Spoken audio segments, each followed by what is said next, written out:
Speedway, LSRTV Productions. We're at Texas Motor Speedway for the Twangy Bits 200. That's right, you heard me correctly. It's the Twangy Bits 200 here at Texas Motor Speedway. Joining me tonight up here in the booth is Brock the Package. Brock, are you up there, boy? Heck yeah, brother, I'm here and we're back in Texas Motor Speedway and I cannot wait. It's a mile and a half and it's going to be fun. Six guns a-blazing, horses a-neighing. We're going to get it done tonight. Folks, I am so glad to be up here in the booth tonight with Brockton, Mason Heimbaugh down in the booth bringing you these lovely pictures. Right now, track information, as you see on your screen right there, it's 85 degrees, 29% humidity, partly cloudy, 2-mile-an-hour winds coming out of the north. And I'll tell you what, man, Brockton, this track has undergone some changes iRacing-wise lately. The setup tonight's going to be a little snug after about 4 or 5 laps on track. These guys are telling me 1 and 2 is the most snug on the track, with the car really wanting to plow going through turn. Talk to me a little bit about that, what that does to the tires. Yeah, with being as snug as they're talking about, it's going to heat that right front more and more as they use more and more wheel. They're going to dive into turn 1 as we're looking at the number 8 here of Dingler. Diving into turn 1 and 2 here, he's going to put more and more wheel trying to stay in that groove that he's trying to be in, and that's going to heat the right sides up, and it's going to end up wearing those tires quicker, having more fall off, and then eventually getting even tighter as the race goes on. Well, you hear, that's our tire expert. Brockton's got some experience with tires in the Cup Series now. Y'all got to listen to what he says. Hey, right now up in the booth, we've got Jeremy Berger, driver of the number 2 car. Jeremy, this is John up in the booth. You got your ears on, man. Yeah. So is it Berger, like it is in the chat here, or is it Berger? It's Berger. They dared me to say that, man. So, hey, listen, dude, you come into tonight's race leading the points by 7 points barely. That's not a lot of room to give up there. You find yourself in the lead of the points like that with no win, so it's been kind of a tough season to get you up in front. What's your plan to stay there for the rest of the season, man? I don't really know, just being consistent, because I've showed up to every race so far. Yeah, I haven't won any, but just showing up's helped me out a lot. Although, yeah, I really don't have a plan to stay up front. Take one race at a time, see what happens. All right, man. Well, you just pointed out a great point. You've shown up for every race. You've been consistent. You've tried to stay out of trouble when you can. So we'll continue to watch you do that and hopefully hang on to this lead for the next few races, man. Yeah, definitely be cool if I could, but sadly my new wheel just broke like 30 minutes ago, so I'm back to my old wheel. So I don't expect to do pretty good this race. Oh, come on, man. It'll be all right. It'll be all right. Just remember to lift a little bit earlier going into one than you normally would. You know what I mean? Yeah. There you have it, folks. That's our points leader coming to the Twangy Bits 200 tonight. There's Jeremy Berger driving that number 2 car. He's going to go out and do a qualifying lap here shortly. We'll wish him luck. Good luck, Jeremy. Thanks.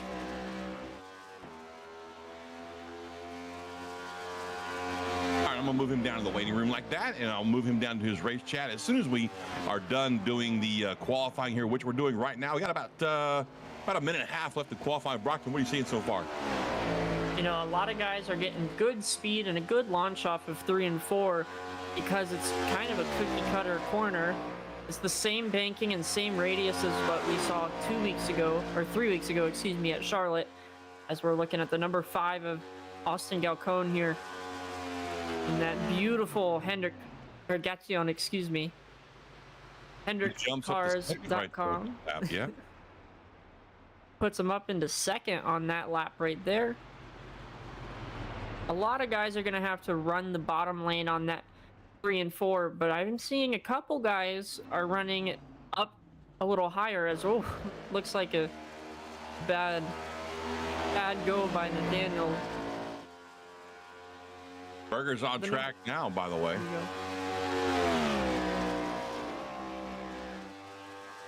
Our points leader coming tonight by 7 points over Matt Rucci, that is. Matt with 6 wins tonight, but has not actually shown up for all the races.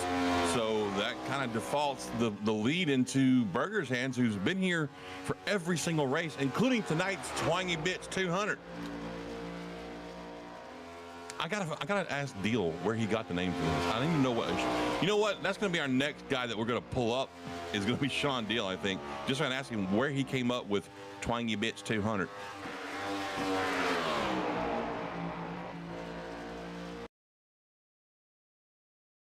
And we just lost Brockton.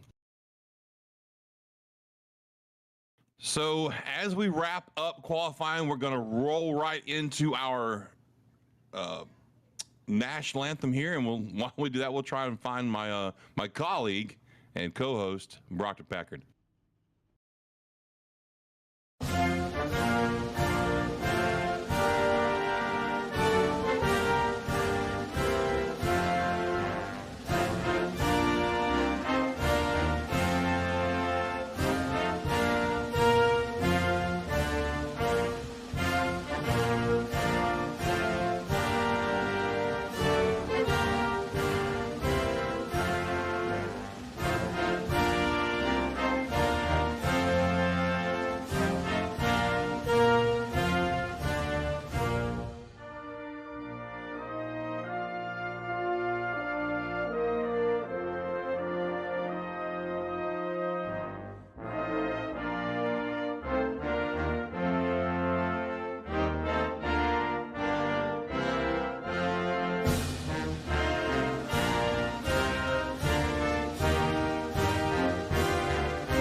Welcome back, race fans, to another fantastic Friday night of racing. We've done the qualifying here with the L-TAC guys in the Tucson Sound Art Next Gen Cup Series. I'm going to roll the lineup for you here in a second. I found Brockton Mason. He snuck down to that taco truck in the infield, got himself a couple of, looks like some chalupas maybe? I don't know.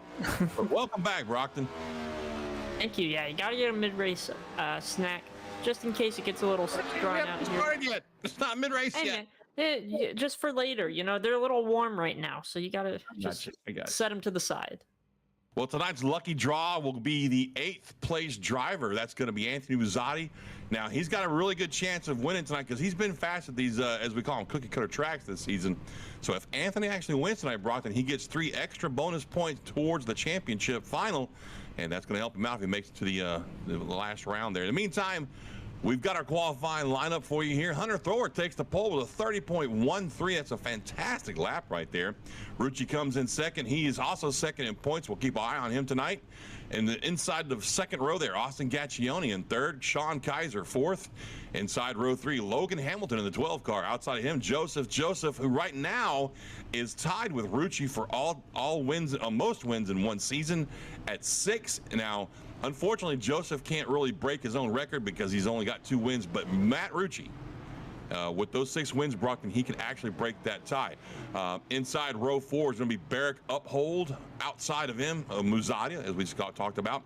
Inside row number 9, our points there, Jeremy Berger in the 2 car. And inside row 10, outside of row 5 in 10th place is what I'm trying to say. Tyler Granat in the 81. Take it away, my friend. Yeah, starting 11th on the inside of row 6 is Mario Lapinta. Outside of him is going to be the 44 Sean Deal. Connor LaFrance in the number 7 and Frank Flores in the number 8 are going to be in row 7. Row 8 is going to be the rookie Nathaniel Ames in the number 40. Outside of him is Richard Spangler. Jeff Brogdon in that number 11. We love that number 11 car here. He's going to be in row number 8. And outside of him is going to be Robert Pentago. Colin Stone is going to be in the 43, starting 19th. Stefan Parcel going to be 20th, and rounding out the field is going to be Chad Hodges in the 05. And that's going to round out your field. 21 drivers starting tonight, and as you watch on screen, we're double file for the first start of the race. However, we're going to do what we always, we're not taking... Wow, extra lap is waved off. We're going green right here in the restart zone. The flag is out, and we are green. And by the way, that's right. You heard me. The restart zone is active now here in iRacing. They've gone in and added to most of the NASCAR tracks that we'll see, and we'll go over that here shortly with Hunter Thrower taking the lead here. Brockton, nice little easy start by most of these drivers. Not too much aggression being shown right now as we get started with this Twangy Bits 200. Yeah, everybody's taking care of these tires as much as possible as we're on board with Matt Rucci fighting for first with Hunter Thrower. Right now we're looking back into this midfield with the 24 of Kaiser, Joseph Berger, Uphold, Nasati, all side by side, coming into 1 and 2 here to start lap 2. Now, we talked to a lot of these guys pre-race, and down to a driver, they all found this setup to be slightly snug after about 5 laps, but before then, it's terrible loose. That's what I heard out there in the pit garage area there at Brockton. Them boys was talking about this car just wants to break free on them as they come through 1 and 2 like that. But then once you get a couple of taps on them tires, with them tire pressures built up, this thing snugs right up on them. I tell you what though, this aerodynamics of this car, it makes it super snug and super loose all at the same time when you're in traffic. So all of these guys are going to be experiencing such a different feel throughout the entire field. And one thing I want to point out here, that number 11 is not in Tabasco colors tonight. It's in Kingsford charcoal colors, and oh, the number 8 almost chops his nose off. Yeah, he was in a Tabasco car about 5 minutes ago. I don't know what happened there with trading paints, but I'm going to have to talk to my friend in the 11 car there, Brogdon. We got to get that Tabasco paint back, man. I can't have this. Of course, we are in the state known for barbecue, so, man, maybe we're going with a theme here. I don't know. It's acceptable.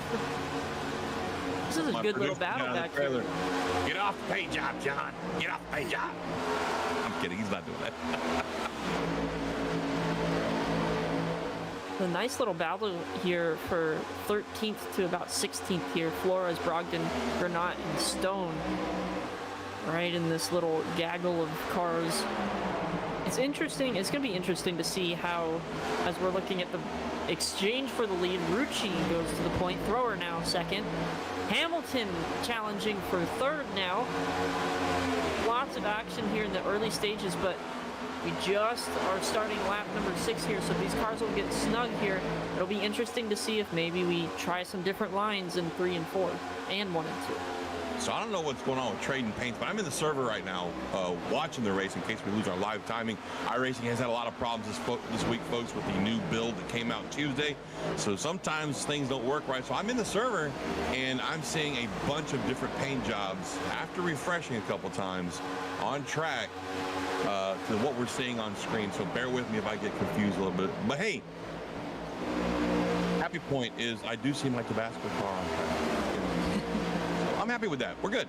We got a little bit of the both there. We got Tabasco. We got some Kingsford barbecue. Speaking of which, I'm actually in possession of a bag of Kingsford sitting on my patio right now. I was going to do some barbecue tonight, but then I realized, oh, wait, I've got a broadcast I've got to do instead. Yay. I have to go call this Twangy Bits 200 race over here in Dallas, Fort Worth, Texas at the Speedway. Instead of cooking my barbecue like I want to, I'm going to cook some chickens. You know, some yard birds. We're going to cook them up, a little bit of barbecue sauce on them. It's going to be good. Yeah, as we're turning lap number 8 now of the Twangy Bits 200, we're starting to see a lot of these guys get single filed out. We're looking at the number 40 of Nathaniel Ames back in the 18th position. Springer right in front of him in the number 6 right now. And all through the field, even in the top 3 or 4, it's gotten pretty spread out. So I think that tight effect, the right side tire finally starting to wear out, getting hot, pressures are building, so everybody's trying to ride around. Still a long way to go. So it's going to be interesting to see how far they can go on fuel, how far, if they don't go the full length on fuel, when do they come down to get those tires? And well, I happen to have some answers for your questions there, Brockton. The fuel window is right at around lap 60, believe it or not, just like it was a couple weeks back at Charlotte. I did some testing today, talked to the drivers also pre-race. The tires are going to give up a lot. They saw almost a 2-second difference from some of the guys between lap 1 and lap 25 or 30. on a run. So look for tires to give up before the fuel tank does. However, that does not mean that there's not going to be somebody out here that's going to try and stretch it as far as they can past lap 60, just in case they can make it go on one stop. I did talk to 2 or 3 guys that had that in the back of their mind. I don't know how that would work with 134 laps divided by 2 being 67, but hey, I guess if you're easy on the throttle and easy off the throttle and making those laps a little bit slower, a little bit longer, you might be able to do it one stop if it goes green all the way. Yeah, it's a lot of give and take at this point in the race. You've got to kind of give as much as you can to the tires, but take as much on those exits and the turns to not get swallowed up by the guys behind you. One thing I want to... Oh, I'm sorry. Go ahead, Brock. No, it's all right. I just wanted to point out, the last time we were here, Logan Hamilton finished 3rd. Right now, he's sitting 4th, about a second off Rucci. So he's in a very prime position to maybe get 2 in a row here. Yes, sir. Now, Rucci has the lead right now. Berger's back there in 7th place. So if this pans out to be where these guys finish, there will actually be a tie for the lead. And I don't know how they handle ties here at L-TAC, but we'll probably go over that later on. Now, granted, we also have quite a few races left on the schedule. This is race number 22 out of 30. So we've got about 7 or 8 weeks left. And, that's a lot of time for the points to change hands there, but right now it's a pretty tight race between Rucci and Berger, and another win tonight for Rucci, like we covered at the top of the show, would mean that he breaks the all-time most wins in one season record held by Joseph. So we'll be looking forward to that right now. And I tell you what, Brockton, Rucci's looking pretty stout right now. And he always does in these types of races. He's always got that little extra pace for a little longer than everybody else. As we're seeing our pole sitter right now, the 81, falling back a little bit. The number 5 gets past him. As we're looking on the right of your screen, we've got some blinking happening with the 6 as the 51 and the 40 or the 57 and the 40 are trying to navigate around the number 6 of Richard Springer here. We were running on board earlier with Springer as you watched. Something else, folks, I don't want you to worry about what you're seeing on screen. It's not your TV or your monitor or whatever you're watching the race on. Yes, it is getting darker. That's thanks to the dynamic skies that iRacing was kind enough to finally introduce to us in the sim world. So as these guys start off at sunset and the race goes on, it will continually to set the sun and darken the track. You'll see the lights start coming on. I think they've already come on. And we'll be racing at nighttime by the time this thing's over there, Brock. Yeah, lights are on. The track's still really hot. And one thing I wanted to maybe point out was I think Ames might have gotten in the wall there while we were watching. Possibly. I wasn't quite able to see it. But another battle here. This tire wear is going to be so hard for these drivers. Oh, we got a caution. And it looks like it's Ames. Oh, and the 33. That's interesting. I wonder if somebody popped the wall and then... Oh, no. Oh, look at Ames. Little loose. Oh, he got loose. Oh, man. Wow, what an impact. Hard hits by both drivers. And it looks the new like... model. Yeah, the new damage model poking its head up right there for the first time. And they do have quick fixes. They both do, but they both had to tow around, the track first, which means that they're going to be in pit stalls for an extensive amount of time. They're possibly going to lose a couple laps here, but they'll be able to get those cars fixed right up and get back on track. So that was Pattengale and Ames involved in tonight's first caution. We're going to take a really fast commercial. Oh, wait, stop. We've got some action on pit road, but somebody stayed out. Anybody see who that was? Was that Rucci? No, Rucci's on pit road. It looks like Deal. Sean Deal stayed out.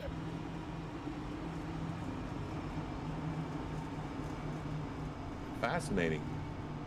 So that's at lap 18. Now this does put them in the one-stop window from here if this does go green for the rest of the way, except for those guys that stayed out, that is. Lots of strategy as our new leader is Joseph. Derek Uphold in that Texas-inspired vehicle. is now up to second, and our good friend Sean Deal in that Tucson Sound Art Toyota Camry up into third now. Rucci will come out in fourth, Thrower in fifth, Kaiser will be sixth, Masadi, Berger, LaFrance, and Gacon in 10th. All right, folks, while these guys do their pit stops and get things taken care of, we're going to take a quick break so I can adjust some technical issues I'm having here, Mason. And when we come back, we'll get you guys back to green. There are moments that surprise and delight the mind and the senses. Introducing Sound Art, the world's first truly customizable, concealed, flat panel art speaker system. A revolutionary combination of incredible sound delivered from your most meaningful pictures. When art and technology intersect, there is a seamless blend of creativity and function. Come alive in the streetlight, pulling at the stars in the moonlight. Every time I feel you close. With Sound Art, anyone can print their own artwork or pick from numerous licensed artwork that we have. The possibilities are limitless. Enjoy beautiful and amazing sound throughout your home. The entire surface of your artwork generates incredibly robust sound. Sound Art is elegantly hidden behind a high-grade, textured canvas wrap, bringing together the best of sound and art.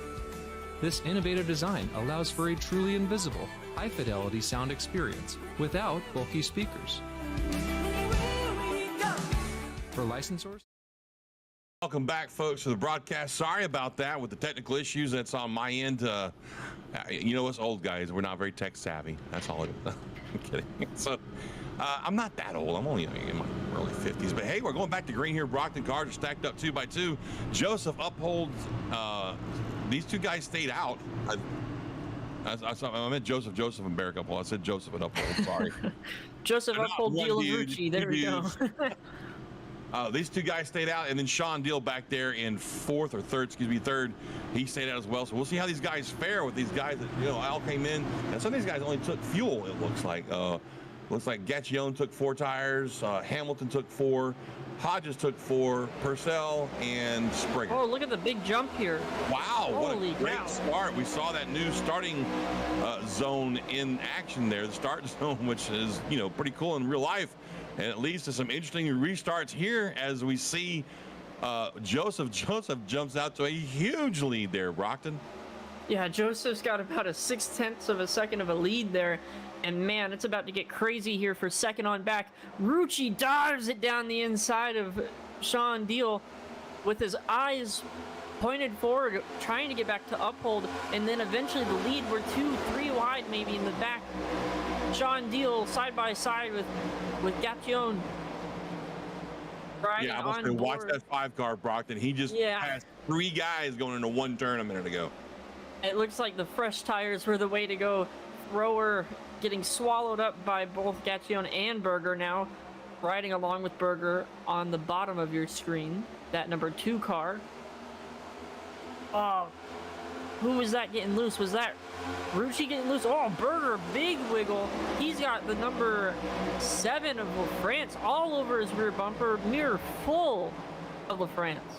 In the meantime, Joseph has checked out. He's got a 1.3 second lead because these guys are all just fighting and and not helping each other out with a draft here. Draft does matter here at these 1.5 mile ovals that we go to, the cookie cutters as they call them, because there's just a lot of aerodynamic weirdness going on with this next gen car that really contributes to a draft factor, which you wouldn't have normally seen at tracks like this up until this year. And I can't help but wonder, if Joseph gets out to a much bigger than what he's got lead now, these guys might want to go ahead and single up and start drafting back to him. Do we watch on board with whoever's sawing on the wheel right here? He's in 4th gear, then he shifts right there about 60% down the backstretch into 5th. Yeah, we're still on board with Berger. And it's getting tight between him and Gernot. Oh, very close to the wall. Right there. Man, I don't think he took tires, and he's struggling. It looks like he might have been the last car on old tires, and he is just getting eaten up. Meanwhile, Sean Deal has fallen all the way back to where Berger is. of shuffling going around. Galcone takes the lead. What happened to Joseph? Did he get in the wall or something? I think the tires finally caught up to temp, and now we're going to see the true damage of the wear. As you can just see that Joseph slides so far up off of 4, he can't keep it down, can't keep the speed. So now that he's in dirty air, he's going to have a lot more of a harder time. Here's the As pass we're to gonna look- lead. Our Pulse Popper says replay as we see Gaccione catches him on exit a corner right here. And this is where those new tires really show their face. He can just drive that thing down on the bottom right there and get some, gas in. You could put into the gas right there much easier than the 20 car can. He just caught him really fast right there. You're right there, Brockton. These 20 some odd lap older tires that Joseph is on. I mean, it's not that the car's running worse. His tires are just that much older. We talked about that at the top of the show. They're giving up almost a second and a half, almost 2 seconds in some instances of time after 25 laps. The guys are on new tires. And look at this, way up high. Barret Cup holding that 92 car. Sorry, that's the 43 car. That's the 43 of Stone. Lopinta got loose, and there's a whole lot happening back here in the It really is, yeah. mid-pack. And we've been seeing some guys really using the outside line, which was not something we saw last time we were out here. I can't help but wonder if it's that new. Now we had updated setups and everything too with this last build that came out. So they got some different setups underneath these cars tonight. Mazzati that we're riding along with now down here on the split screen.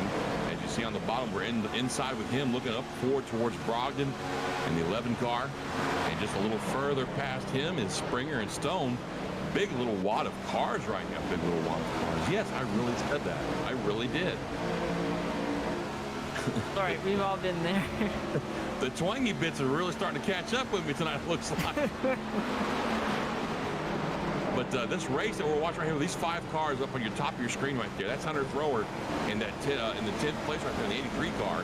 He's got Lopinta down there. I'm sorry, Kaiser down there in the 24 car, trying to get by him. But this outside, I'm really impressed with how well the outside's working right now tonight. Yeah, this was something I always loved to kind of expose when I raced at Texas in the S&B Cup Series. I would always run the outside for 5 or 6 laps through 3 and 4 and kind of be able to roll that top side, hit a couple guys, because everybody would be suckered down to the bottom. If you can make it work on the top, as we're seeing 3 wide behind the 43 with the 6, the 24, and the 44. And look now, the 11's coming in. He's pushing Sean Deal into the corner. They're still almost 3 wide. Sean Deal gets tight. He hit the apron. And I that's tell you a what, direct result of being pushed down in that corner like that. He had so much more entrance speed that car immediately started to wash up with the nose just a little bit there. But Deal was able to stay off the driver to his outside. Way to go, guys. Great racing out here on track right now. There is not... Oh, we got a car loose up ahead 3 here. wide. Almost 4 wide. I saw somebody getting wicked loose. I think it was Stone maybe. Again, Stone got real loose on exit at 2, swung way down to the inside of the track. Didn't hit anything, thank goodness, but man, that could have been, a pretty heavy impact had he not been able to control that car. Yeah, and that's a scary thing. When everybody else is trending tight and you're trending loose, there's something going on, either with your driving style or something with the car. I always hated when my car wasn't doing what everybody else's was. So if I was in Stone's seat, I'd probably back it down a couple notches. We're not getting anywhere fast. We're just going to get to wherever we need to be to refuel. As Mazzati blinking behind him, but Mazzati's coming for him. Yes, he is. Muzzati's definitely tracking him down just a little bit by little bit is what I'm trying to say. I will get that out eventually. In the meantime, I just want to point out that up front, those fresher tires on the 5-car Gaccione, and the fact that he was able to get through traffic so quickly and around these guys that didn't take tires, he is now up to a 2.5-second lead over the 12-car of Logan Hamilton. Yeah, and then even further back, Hamilton is about 4 seconds in front of Purcell. And then it's a bit of a smaller gap between Purcell and Joseph. So those fresher tires, as we're looking at Hamilton on the top of your screen, in the battle for, what is that? That is the battle for 17th on the bottom of your screen. You can't even see the leader from Hamilton. No, he's checked out. He's got it. I mean, he's really just moving along. Hey, look, we had a caution come out earlier with Nathaniel Ames and Robert Pattengale making contact with each other. I believe Pattengale is back on track, if I'm not mistaken. Yes. Yes. However, Ames is still in the pits, 16 laps down. I want to try and get in touch with him real quick. Yeah, and as we're bringing him up, I will say it looks like Ames forgot to check his fast repair, so he's in the pits serving his mandatory repairs.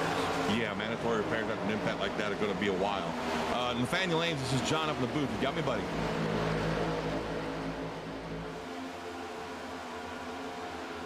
All right, looks like he's probably out eating some tacos. Oh, Yep. look, here he is. Know that, John? I got Hey, you. man, this is John up in the booth. Nathan, man, tough luck tonight. Looks like you got just a little bit of loose on exit corner there and was unfortunately involved with Pattengale. Heavy impact to the wall, man. What kind of damage you looking at? When I got towed back, it was 16 minutes of repairs. I'm thinking full front end and everything. So did you not have a fast repair to use? So I had it checked, but it looks like I had my fuel checked as well, so it kind of canceled it out. Gosh, that glitch, man. So yeah, very unfortunate. Oh, that glitch has bitten me in the butt so many times I don't even want to talk about it anymore. We're going to move on from that. Look, man, that's a tough break. It really, really is. It's unfortunate, but at least you can get the car fixed and maybe get out there and salvage some points possibly if anybody else has any misfortunes tonight. I'm thinking about getting back out there. I'm going to be half a race down by the time I do, but I may just run out and get out there, run some laps. The setup is really nice at the start of a run and just falls off. I mean, I was sliding in 1 and 2, 4 laps leading up to Robert and I wrecking, and you know, it's unfortunate for him. I didn't mean to take out my teammate. They just brought me on to shake and bake, so it's really unfortunate for us as a team. But well, at least they look at least it's just a sim and you're okay, because that was a heck of an impact to watch. And I think in real life we probably won't be talking to you from the infield care center, you know. Yeah, I mean, luckily it is just a sim. It was a hard hit. Good thing I'm not in a motion platform, because I would have felt that. Oh, yeah. Oh, for sure, for sure. Well, thanks for taking some time to talk to us, buddy. I'm gonna slide you back down there to you guys, okay? Hey, not a problem. Thank you. And that was the driver of the number 40 car, new guy to the club. I think this is his, what, 5th race now, Brockton? Yes, this is his 5th race on the circuit. We're 20 races in, so these guys have a little bit more experience on him. But he's done a great job. It's a shame. I think he's run just about every lap of his 5 races up until now. And he's had a really good run in it, too. That's what's so unfortunate about that and that glitch that happens there, folks. What we get in iRacing, you get what you call a fast repair, which is it's a moment in time that doesn't exist in the world. If you have an incident on track here in iRacing and they have fast repairs available, it's like going in and getting a brand new car and completely forget about the mistake you made and moving on. But unfortunately, there is a glitch where if you have fuel or tires checked sometimes, or if you check one or 2 of those after the incident before you go into the pits, it will basically just negate that free repair, and you have to actually get the repairs done. So that looks like Nathaniel Ames has fallen victim to that, which really sucks. But you know, on the bright side, it is just a sim, because that was a hell of an impact, Brockton. In real life, that would have been a bruised sternum at least. Oh yeah, both of them hit a ton. And all 4 tires were off the ground of each of them. Whoa, we got hit stops happening. We've got a couple. Joseph, Uphold, and Deal. All the 3 guys that stayed out in the lap 18 caution. They have to come back in. I mean, they could have gone 20 more laps on fuel, Brockton, but yeah, I can't blame them. They were just losing so much time on track with those old tires. I tell you what, though, for the next 6, 7 to 10 laps, they're going to feel like Superman coming around these guys that now have about 20 to 25 laps on their tires. They're going to come out of pit road as we're seeing Joseph, Uphold, Deal, all off the jack and going. Oh, it looks like Deal's still in those left sides. There he goes.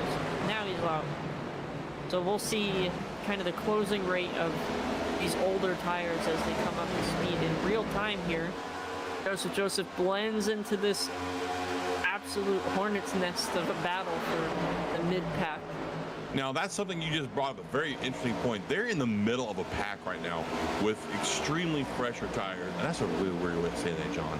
Yeah. Anyway, their tires are 23 laps newer than everybody else, and they've got to be really careful about their approach speeds as they come through these corners, especially when they try to make a pass. And we know how loose these tires can be on the first couple of laps. Yeah, you've got to make sure the guy in front of you sees you coming, and whoa, big dive down to the inside as we're looking at the bottom of your screen. The 20 flies by the 49 and the 2. Looking at the group in front of those two, it looks like the 81 and the 7. Nice little battle here.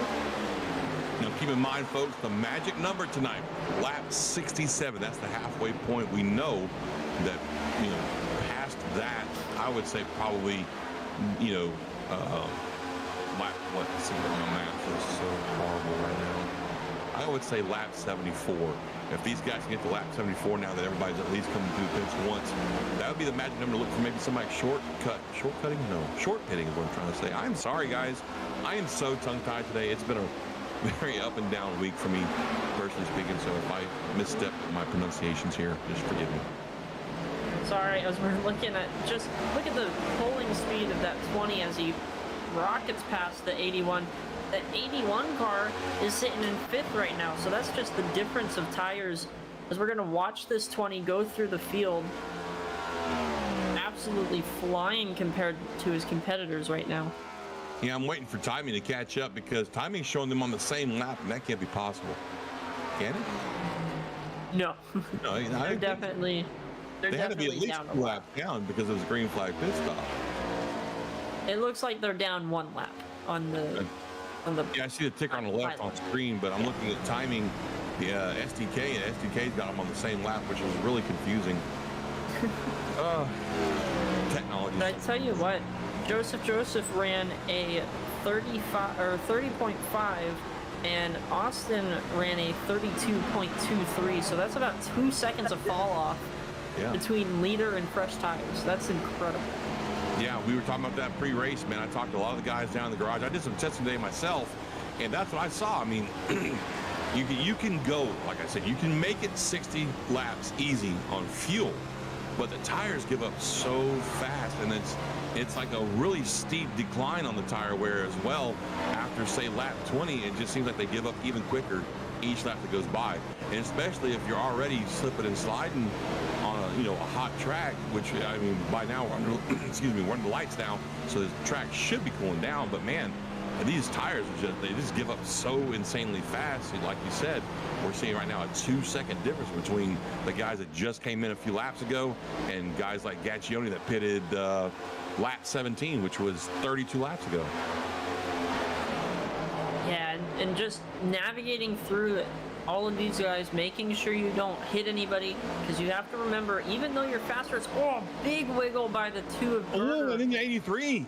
Holy cow, that was almost big there, folks. But like I was saying, you have to be careful. You're still a lap down. You have to race these guys with respect. Yes, you're faster, but you can mess up a lot of people's races by not timing your moves right. And look at Berger. He's got a lot of yaw in that car as he exits these corners here. Yeah, that's a little worrying. I mean, it's turning better, but you're also wearing that tire out a lot more. Absolutely, yes. He's really going for it, but it's not. I mean, he's not going forward, so. No, it's like the harder you drive it, the further back you're gonna fall. You gotta put that in perspective. That 83 is not getting any bigger. And we're watching the bottom screen there. I don't know what happened with Rucci just now, but he was right up on the bumper of Brogdon and closed up on him, and then he just lost a ton of ground right there. So I don't know if Matt's experiencing some issues right now, but as it stands, he is he's spinning. Oh, he's spinning right now. Wow. Lap 51. Oh, and he hit the cone. Oh, boy. He locked him up and hit the cone. So we're going to have to keep an eye on this pit stop, see how long he's in there. He could be getting a penalty for unsafe entrance or even speeding, or worse, Brockton, both. Yeah, that could be a hefty penalty if he got both. An excessive speeding on pit road and an unsafe pit entry. That'll put you about a minute and a half at least. Especially under green, that's ouch. So there's his left side's going on now, and the car drops, and he's out. He dodged a heck of a bullet right there, man. Wow. and Hodges in the 05 car is in. Hodges comes down pit road as well. I think Chad's new too, correct? Oh, and he missed his block. Yes, he did.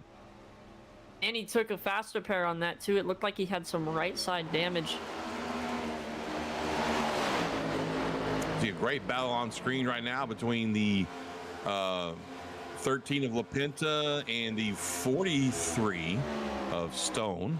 LaPinta takes the 9th spot, and Hunter Thrower and the 83 car is in now. Seeing a lot of good pit stops here, yeah. See, So that's all. Oh, here comes Hamilton down pit road. That's all Rucci needed to do. Rucci just needed to pull down pit road, and he knew everybody would follow him. Yeah, I mean, we talked about the fuel run on here, but I just don't see it happening. I'm gonna be honest with you. I don't see anybody really trying to stretch it out more than 35 to 40 laps on fuel, because these tires just give up so much so quickly, Brockton. Am I right? Absolutely, but I mean, Springer has 13 seconds to the leader right now, so if I'm in that number 5 car, I might stay out a little longer. You got some time to kill. Maybe try and put everybody a lap down and catch a good caution. Well, what he can do, I mean, he's been out there, Gaccioni's been out there now for 40 laps almost. And I don't know, man. That's just a big gamble, because he's already, right now, the longer he stays out, he's going to be giving up 2 seconds a lap to everybody that just pitted. So I don't know, man. It's a hard call to make. It's definitely a hard call. Yeah, and he made the call coming in. Don't speed, locks him up like everybody else. If you got him, use them. So right, he's still got rubber on him. I'm coming to change tires anyway, so that's going to take Springer up to the lead right now as he crosses the start-finish line right there. And we'll move that 6 Valvoline ZL1 Chevy Camaro. I love that paint scheme, by the way. When you talk about iconic sponsors in our sport, Valvoline's got to be right up there in the top 5. And that's a great paint job on the Springer's car right there. We see the 11 car of Brogdon, the Kingsford ZL1, making his pit stop on the bottom of the screen right there. He gets in pretty well. And did I just see that was the come back by again? Absolutely. He had a 2-minute pit stop, man. He must have gotten a penalty somewhere. That had to have been, because we saw him take a fast repair, yeah. So I'm guessing. And also, I think Austin made it out without losing a lap. I don't see him in the lap down area. So he had that 13-second gap and still got out without losing a lap. That's impressive. Yeah, and I mean, you know, let's be honest. When you got a fast car, it helps. And Mazzotti, LaFrance, and Stone are now all on pit road. And here comes Springer down pit road. So everybody's pretty much cycled into pit road now. I think Granat is left out there, and LaPinta, and that's going to be it as far as guys who have not pitted since lap 17. And LaPinta's on pit road now.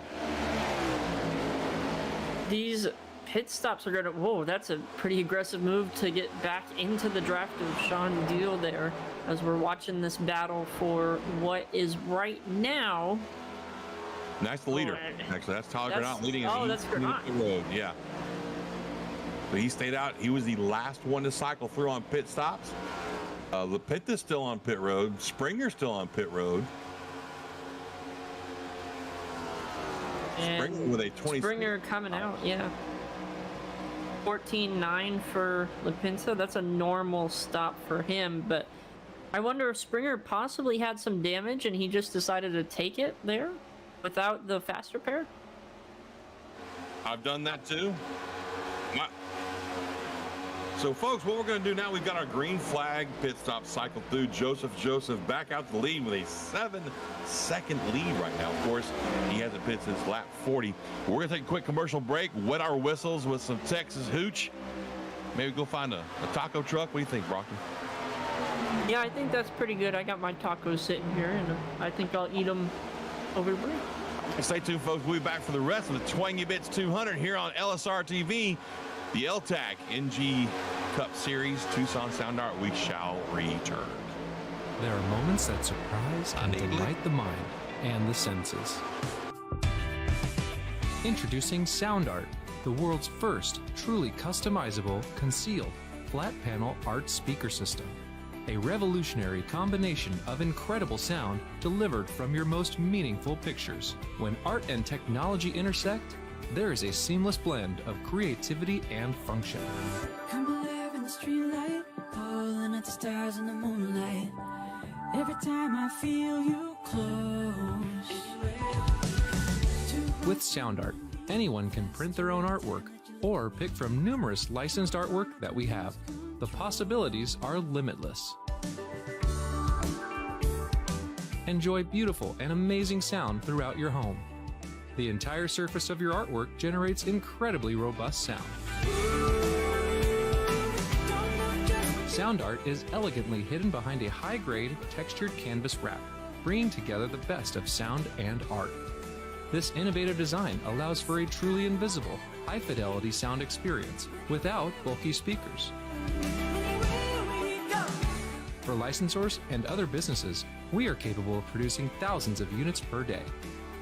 We're using the highest quality materials to give you the best product available in the market. Everywhere you look, there's always art. What I like so much about sound art, that you could just pair it and play. Ansia, your art never sounded so good.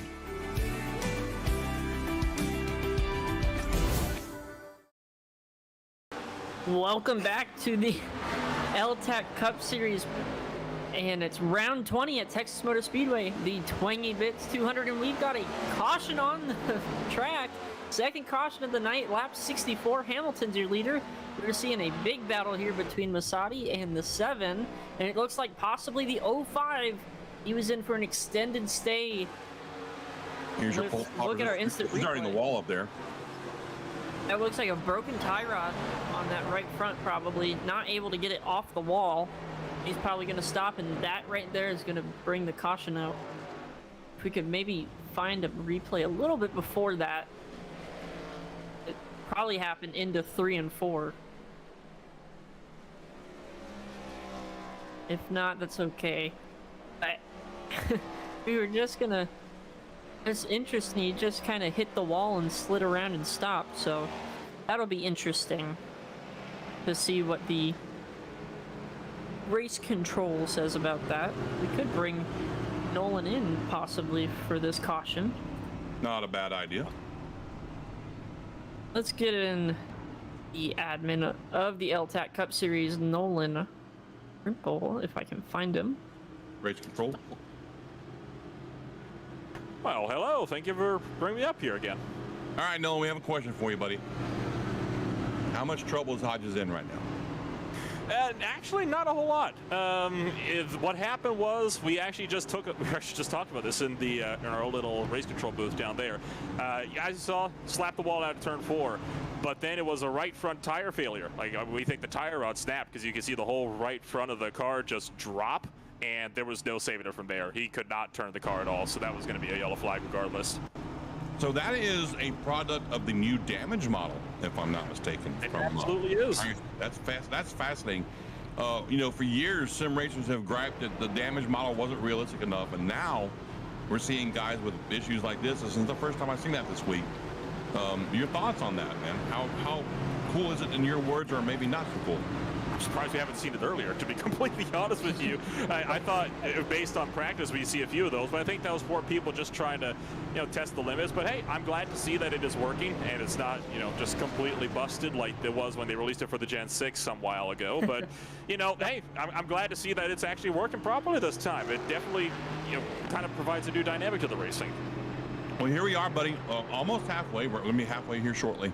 And we've only had a couple of cautions, so I would say that as an admin, you've got to be thrilled with the way this race is going right now, knock on wood, because it was looking kind of iffy in practice because the setup was so strange.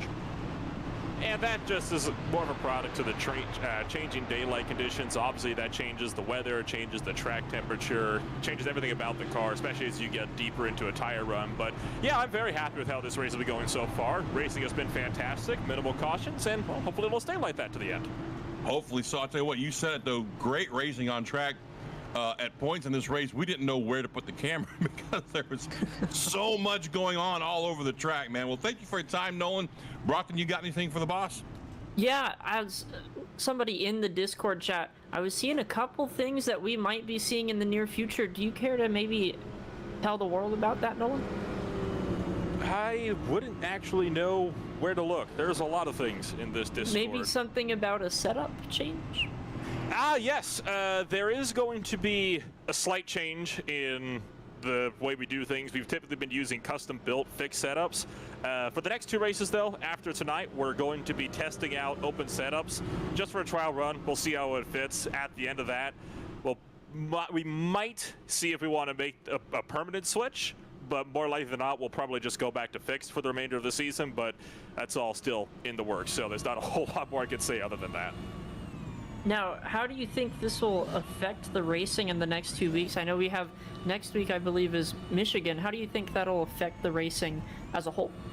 I think it could affect it in a really huge way that I'm not sure a lot of people are. Well, some people might expect, some people might not.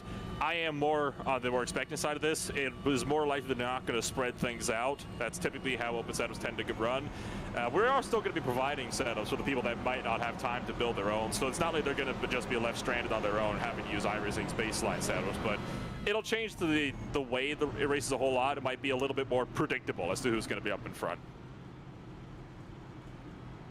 Well, there you have it, folks. A scoop right here on LSRTV from Nolan J. Rimple, the head honcho over here at the L-TAC Tucson Sound Art Cup Series. Nolan, thank you so much for your time, buddy. Yeah, no problem. I want to thank just Tucson Sound Art for obviously making all of this possible, and to the fellow admins. Wouldn't be possible without them. And there you have it, folks. The sponsor plug is always good to get in. Thanks, Nolan. All right, man, we're going back to green. I need you to take over from him, Brock. I have some issues on my end, please. Absolutely. We're coming through 1 and 2 here. Double filed up. That means we're coming to the green. 68 laps of 134 of the Twangy Bits 200. It's the L-TAC Cup Series. This has been a fun and exciting race. The number 5 has been up front for the majority of the night. Only 2 cautions tonight of our 168 laps. Coming through 3 and 4 here, pace car will come down pit road in about 10 to 15 seconds. Everybody came down pit road a couple minutes ago, except for Austin Galcone, Connor LaFrance, and Tyler Granat, as well as Colin Stone. Your top 4 all on older tires from the previous green flag cycle. Pace cars off. Coming into the Geico restart zone, the number 5 slams on the gas pedal, and away he goes. Gets a huge jump on LaFrance and Granat. Not about 4 car lengths behind as they come into 1 and 2 here. 2 by 2, about 4th on back. The number 7 trying to get its feet back under itself. It looks like Hamilton to the inside of LaFrance. Stone passing Berger. On the bottom of your screen, we've got the Texas Ford Mustang versus the Tucson Sound Art Toyota Camry, excuse me, not Camaro. So Sean Deal in front of them is the rainbow-inspired 57 of Purcell. That is your battle for 10th, and on the top of your screen, it's the battle for about 5th. Berger getting it looks like pressure from the 20, and as well as Matt Rucci, who led early in this race and was mired back in the bottom half of the grid. Now trying to scrap his way back up inside the top 5. A couple spots away from that. Everybody made it around fairly well those first couple of laps on the restart. Everybody's kind of balanced in tire and fuel.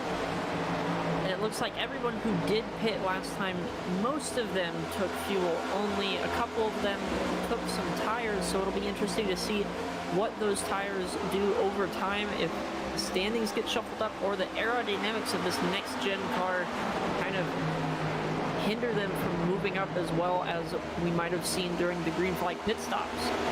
And it sounds like we have John back up in the booth. John, take it away. It's big slide. maneuvering on track right there between 20 of Joseph. Joseph trying to make some moves around the 43 car, and the 48 car, Rucci comes with him, as does it looks like the the 83 of Hunter Thrower there. Yeah, I'm back. By the way, a little technical tip for all you techno-wees out there like me: do not step on your microphone cable as you get up to go get lemonade during the break. Just want to throw that out. We've all been there, I think. I got lucky, man. Well, I have one of those 3 wide down the backstretch going into 3 and 4. Interesting place to take it 3 wide, but as we saw right there, it worked out okay with that rainbow colored 57 car from Purcell on the outside. It looked like that was, who was that? Was that LaPinta that just scored it through the middle right there? Yeah, it sure was, and now he's got himself up there. LaPinta's really moving fast in this field. He must have been one of the guys that took 4 tires there, Brockton. Yeah, I think LaPinta did, because LaPinta's last pit stop was on lap 66, and it was a 15.75 second stop, so it's only a few laps ago, about 10 laps ago now. Definitely took some tires as he's going to look to the outside. Oh, the nose just gets away from him off the corner. Got too close to the rear end of the 49 and the 92 there. Hard battling for that position. As we're looking at the bottom of your screen, it looks like we've got LaFrance and Granat battling for second. Joseph and Matt Rucci breaking into the top 5, John, as they come into into 3 and 4. Absolutely awesome racing on track right now. Something I want to cover. You talked about Gacchione and LaFrance and Granat, these guys staying out on this set of tires. They've only been out for a little while, maybe 10 laps older tires, so that's not too bad of a difference to go up. But also, something to keep in mind, we've not seen very many cautions tonight, so they do have a finite number of tires in the pits they've got to work with. I'm thinking those 3 were probably looking to save one last set of tires for possibly a late race caution, but definitely a late race pit stop. Yeah, absolutely. And I mean, it'll come down to it. If they can maybe get a 20-lap sprint to the end, and these guys have used a couple sets of tires, those are going to be huge decisions coming to the end of this race. But right now, a nice battle here with the number 92 as we're inside Mario LaPinta's car. That Toyota Camry on the outside, the Ford Mustang on the inside. Texas-made Ford versus technically a U.S.-made Japanese Careful car. what you say. Don't start an international incident on the air here. Technically, they're all made by the U.S. So. made on American soil. Let's leave it at that. Yes. We're going to step away from the political views of that and get back to the racing now. No, it's a great point that you brought up, though, Brockton. People, buy American. I'm always going to buy American. I live in Dallas, boy. I'm buying me a Ford. Hell yeah. No, man, some of the parts and most of the parts made in some of these vehicles these days are made in Taiwan, stuff like that.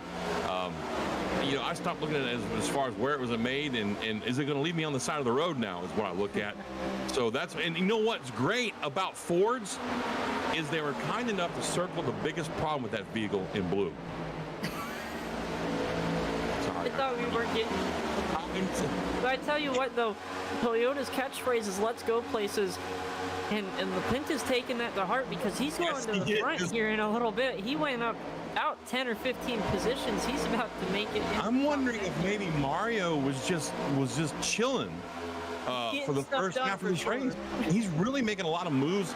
And I wouldn't say super aggressive moves, but he's definitely showing that he's one of the top contender drivers week in and week out now by making some great passing moves here. Look at this. He's just passed up 2 cars basically in 1 lap, and he's not really abusing the tires. You know what I mean by that, Brock? And you got guys sometimes that'll just bonsai the car down into the turn and then not use the brakes, but the tires to get the car to turn, which, wears the tires out even quicker. Man, making some moves out there is the 13 car of LaPinta. Absolutely, and he's following another quick guy of Masadi. They're now 9th and 10th, about to be 8th and 9th as they pass Sean Deal. I think Mario is just really happy with his car at the moment, and the temperatures of the track are starting to fall as it gets darker and darker, so that's going to get more and more grip. That tight condition is going to turn into more of a grippier condition as we're on board with that number 8 of Frank Flores. Frank Flores right now riding behind Berger. Berger not having the night he really needs right now. He's back there kind of mired in the back in 15th. In the meantime, the guy he's fighting with the lead points, and Matt Rucci's up in second. He's tracking down Joseph. And, or did Joseph got past Rucci, did he not? He did, yes. I Yes, think those okay. two are in a pretty tight battle as of right now. Yeah, they're head to head basically right here. But what I was saying is, talking about the points, is Berger really needed to try and stay as close to Rucci during this race as he could. And right now, with a little less than 50 laps to go, or right at 50 laps to go, excuse me, he's got some work to do to get back up there as he gives up one more spot. Yeah, and it's hard to tell if this is just... He said he had some technical difficulties with his new wheel. He's on his older wheel now. So I know that changing kind of hardware in the middle of a week, especially a race week, is hard to get readjusted to. And he said it broke 30 minutes ago from the start of the race. Oh, yeah. So I'm sure he's struggling with the feeling of that car, not to mention the tightness of the car, trying not to overdrive it. Here comes the number 49 disappearing and coming back, Masadi, and he just passed up Gaccione, the number 5, who was the leader for a while. Those older tires starting to take effect as we're starting lap 85. And this might again all be in his playbook here, just not overworking these tires. You've talked about this, we've talked about this ad nauseum.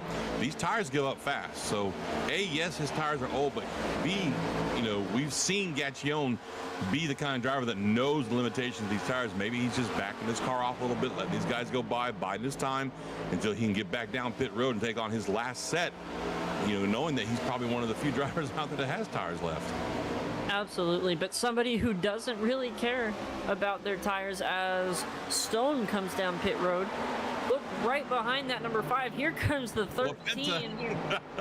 He's going to try to look a half a lane higher, try and get a good run down the back straight. Let's see if he get it.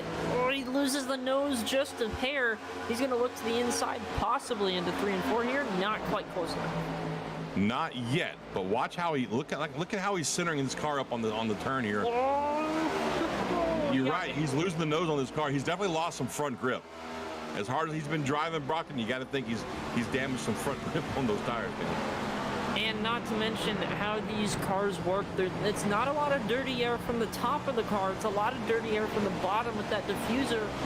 You get right up next to somebody as they're side by side down the backstretch. You're riding with the number 13 of La Pinta as he passes the 5 of Gaccione. But if you get too close to that rear diffuser, that front of the car feels like it's made out of nothing and it goes straight up the track. Yeah, absolutely. That diffuser's been a handful for these guys here at the L-TAC Tucson Sound Art Cup Series to get their heads around when we first started driving this car. But now he's got his sights set on Sean Dillon. Just in front of Sean, we've got a fight for 5th with the France and Granat tangling with each other here. Not to mention, Lasati is now about a second above, in front of, excuse me, let me try that again. He's about a second in front of LaFrance, and he was just behind him. LaFrance tags the wall. This is going to jumble that whole pack up as you're seeing it from 2 different angles. Amazing shots by our producer right now. Absolutely. Mason down there in the trailer. Mason Heimbaugh, folks, he's been our go-to guy for these Friday night races, and his game just gets better and better every week as he brings us these awesome split-screen shots. Hey, Brockton, I've got a question for you. I have an answer. Do you know what Tucson Sound Art does? I do, and as we can see, it's at the back of that car right in front of our good buddy. Sure is. That's what got me thinking, hey, Tucson Sound Art introduces an entirely new and enjoyable way to listen to music in your home. Uploading and making your own images and pictures into Sound Art is as easy as 1, 2, 3. Everyone who looks at the picture will wonder where the great sound is coming from. A single charge will last days and gives you the ability to go truly wireless with no power cables. Sound Art looks great in any room in the house, from the front room to the back room. The speakers are powered by batteries and receive audio via a Bluetooth connection, meaning nobody will even know that the art they're looking at is actually producing the sound they're hearing. Tucson Sound Art specializes in creating custom artwork from your personal artwork and photos. You can also choose images from their massive and expansive collection of high-quality photos. It's the perfect gift for friends, family, and business associates, and hey, even maybe an announcer or two might appreciate some. To learn more, visit www.tucsonsoundart.com. That's www.tucsonsoundart.com. And hey, don't look now, but Rucci's caught Joseph. Yeah, Joe, you thought all of that just by seeing the sticker on I did. Sean's I back did. bumper? Man, It's they should written in really small lettering, so I had to zoom in a little bit on my screen here. But that's where it's at, man. They should hire you or something, because I might go and visit that. What was that? What was that URL again? That I It's have to go to? www.tucsonsoundart.com. All one word, all lowercase. And hey, if you decide, you know what you can do. You know what I've done. I'm not kidding about this. I've got a picture of my race car that I race, and the sound that comes out of it is the car as it comes up to the gears on restart. Oh, that's actually pretty cool. And what I Here we want to go. do. Battle for the lead here. Fight for the lead. Look at this. Wow. Very tight. He lost the front though when he dove to the inside. You could see that car start to slide on the front of Matt Rucci. But man, he's definitely getting Joseph a fight for his money here. Brockton, take the call. Yeah, Joseph and Matt Rucci, guys that are tied for the most wins in a season. Joseph trying to defend his record, and he gets real loose, and there we go. Rucci takes the lead, clears him by about half a car length. Is Joseph gonna dive it down in there? No, he's gonna play it safe, stay right behind Rucci as they come off of 3 and 4. Coming off 3 and 4, Rucci now out to the lead by 0.2 seconds over Joseph, and I tell you what, that is a really big surprise because Joseph was so smooth for the longest time there. And they both pit at the same time on their tires, but we've seen it day in, day out, race in, race out. Rucci is the master at conserving some tire usage there for the end of a run. Yeah, and I mean, there might be a little bit more determination when you see the 20 out front of you and you're Matt Rucci, knowing that if you get one more win, you can take that record away. But he got the wall a little bit. Holy cow, these guys are pushing. They got 2 seconds to Thrower. That's the next car. Thrower might be in the catbird seat here. It's lap 96 of 134 of the Twangy Bits 200 here on the L-TAC Cup Series on LSRTV, your home for sim racing. Bottom screen, you're looking at LaPinta fighting with, looks like LaFrance in that 7 car. LaPinta looks like he might have drove the new out of those tires, Brockton, because he's giving up spots again now. Yeah, and that's the price you have to pay. You go a little harder. LaFrance down pit road as well. Also, Gaccione down pit road. Yeah. And that's at lap 97. That's about... it's a little early, maybe. No, it's about right. Now they're going to have to get really good pit stops here, no mistakes, because they're going to go down this list pretty good. Also, I want to point out, Nathaniel Ames is back out on the track, getting some laps. Yeah, we talked to Nathaniel after his incident on track, and he said he was going to try to get out there and just try to get as many laps as he can and make a show for his team, and that's what he's doing. He's got that car running pretty good now. Yeah, it looks pretty good. They beat that thing out pretty good.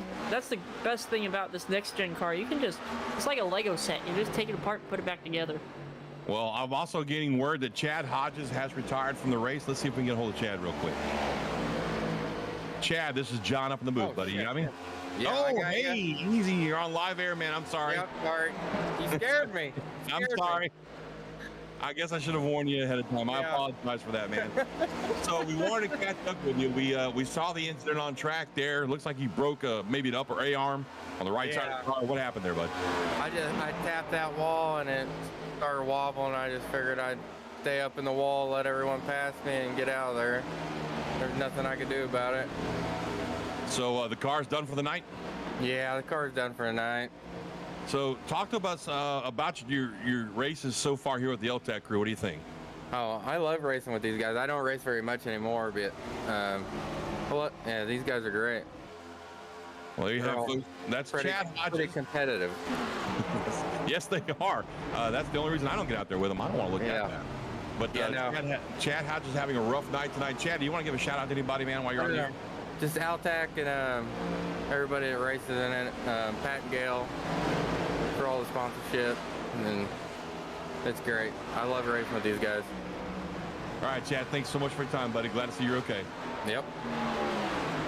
And that was Chad Hodges in the 05. We saw him earlier break a tie rod there, or something on the right front suspension there. Brockton put him into the wall. His night is done. As we see on the top of the screen here, LaPinta, we thought he was moving backwards. He's actually going forwards here. Yeah, and a lot of green flag pit stops are happening at the moment. Everybody from, I think, 6th on back has pit at least once in this cycle. And yeah, Sean Deal passes him up. That was for a position. As we're looking at the LaPinta, the get stuff done, number 13. Toyota Camry. I'm not allowed to say the middle word on well, let's not pull Chad Hodges there, okay? Man, I guess that's my fault. I probably should have warned him. Totally human reaction to have. Oh, we're downshift. Here we go. Here we go. We're coming down pit road. That's going to leave Rucci, Joseph, Sean Kaiser, Stone. No, that's it. That's it. That's it. That's going to leave Rucci and Joseph out there on track, still having not pitted yet. And I got a feeling this is, if barring a caution, Brockton, this is going to be our last set of pit stops. Yeah, knock on the proverbial wood here. This would be their final pit stop as LaPinta misses his box. I don't know if you saw that, but he slid through the box, had to back up. That's going to cost him on track a couple spots, I'm sure. We saw Rucci burning it in there too, man. Let's see if Rucci gets in and out okay without a penalty there. I'm not sure how close he was, though, but it looked like he was pretty close to the speed limit. One thing I know about Rucci is he pushes it absolutely to the max. Yeah. There goes the... Oh, I've got word here from race control. Frank Flores in the number 8. An iRacing penalty speeding on the exit. He started to accelerate at the pace car, just a little bit short of the line. 49 and a 45. That'll get you. That's going to burn you. Yep. Rucci's in and out, it looks like, with no problems at all. Joseph is now on pit road taking his pit stop. We'll see if he's going to be the last. Yeah, he's the last one in. He was the leader up to that point, and that's going to cycle the lead back to the 43 car of Colin Stone. Wow, Colin, welcome to the front, buddy. Where did he come from? Somewhere back there behind the guys that just pitted, I would imagine. And we see Nathaniel Ames coming down pit road. He took a pit stop too. Probably get some practice in for green flag pit stops. Not a bad idea. Yeah, it's probably a good idea to get some reps in. Because it doesn't matter if we only go once a year here. You'll come back next year or next season and you'll have to do this all over again. So you might as well get good at those green flag pit stops. Now, folks, we touched on it, but we didn't really explain what we meant by it. And basically, Nathaniel Ames came up through the truck series. If you like what you're watching here on screen with these guys, the L-TAC series, the Cup series, you can't just hop on track with them. I wish it was that easy, but they do have standards, which is why I'm up here in the booth and not down on the track. But anyway, what you got to do, there's still a few races left in the season, so you can still accomplish this. They have a truck series. What you do is pop on over to the iRacing League page, search for L-TAC, that's L-T-A-C, truck series. Hit up Nolan J. Rimple to join the truck series. You race on Wednesday nights. It's a companion race to these guys. They race the same tracks. And if they like what they see, which they did with Mr. Ames, Nathaniel Ames there, they'll invite you over to the Cup Series. And you get to race with these guys every Friday night and have us mispronounce your name a few times and pull you up in the booth unexpectedly and scare the hell out of you. All kinds of good stuff could happen with that. So pop on over to the iRacing page. That's iRacing.com. If you're on the website or if you're using the UI, just go down there to the league section and search in the leagues for L-TAC Truck Series. Hit up Nolan Rimple, put your application in, do some laps, do some good things, and we'll get you on here on Friday nights, all right? So back to the racing. We are seeing some craziness on track right now with the 11 car fighting very hard to get by the 92 of Uphold there, Brockton. It's getting exciting on track, buddy. Absolutely. These guys are going after each other right now, and right behind them we got the 49 of Masadi. And I just wanted to touch on that truck series really quick. It's a big move to the bottom. This is to Uphold, side by side, Uphold and Brogdon. Holy cow, these guys are going after it here. But this truck series, I ran a couple races with them. Really competitive racing, really fun. Not broadcasted, unfortunately, at times, but you do good enough, you'll be like Ames, you'll be up there, get some laps in, and you'll be competing for wins. This just in, breaking news from Race Control. There may be a few people that might have to stop again for a splash and dash unless they can save a lot. Stone and Gaccione right now are the two biggest threatened by that. Yeah, they are. Let's see, Stone came in at lap 85, and it looks like Calcone, he came down on lap 95. Gaccione came on at 95. Excuse me. I always have trouble with his name. I don't know why. I'm sorry, Austin, but I'll get it one day. I had to spell it out, and even then I spelled it or said it wrong. And let's see, this battle for the lead is intense right now. The 7 of LaFrance trying to get past the number 5, and who's that behind him? Thrower is within arm's reach, or a stone's throw away of that battle for the lead. Looks like possibly a bigger battle. There's our man, Sean Deal, diving to the inside of the 81 of Granat for 10th. Following him is the 13 of LaPinta, and behind him, Hamilton. Hamilton was in the top 3 last season, finishing 3rd. These guys all battling for position. Just a handful of laps to go. And oh, door banging between the 13. The 13 gets loose. Granat goes high. Almost a huge incident here. And look, oh my goodness, folks, there's so much happening. On the left of your screen here, we got a battle for second. The 83 trying to barge his way in and steal one away. The man who started on point here to the inside of the number 5. Remember, the number 5 has to save some fuel, so the number 83 of Hunter Thrower gets by him. Now he can save some fuel, draft up to the 83, but he's still under fire by the 7.